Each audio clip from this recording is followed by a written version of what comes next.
ايش قلت؟ الحرية أن أفعل ما أريد. ايوه، انا الحرية ان افعل ما اريد ما لم اضر غيري. طيب ان افعل ما اريد، انت الان قيدتها بعد ذلك، صح؟ ما لم اضر غيري، وقلنا هذا القيد ما ينفع.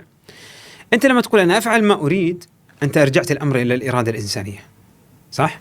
والاراده الانسانيه مفتوحه على كل الاحتمالات، يمكن اريد شرا، ممكن اريد خيرا. فاذا انا ما اقدر اصنف الحريه على انها قيمه.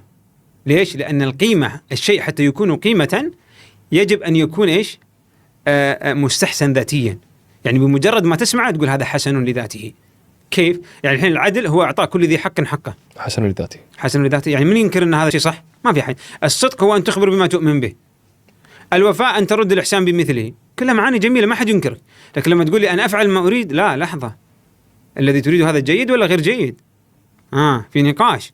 اذا الحريه ليست كبقيه القيم. القيم هذه متفق عليها، مع أن كل القيم في النهاية مرجعها إلى العدل، لأن حتى هذه القيم التي تبدو جميلة مثل الصدق والإخلاص وهذا تنقلب إلى ضدها إذا ما حكمت العدل فيها. طيب إذا الحرية إذا عرفناها مثل ما أنت عرفتها بأن أفعل ما أريد ليست قيمة، لأنها تحتمل الشر والخير، واحتمال الضدين ينفي عن القيمة حسنها، وبالتالي لا تكون قيمة أصلا. تمام؟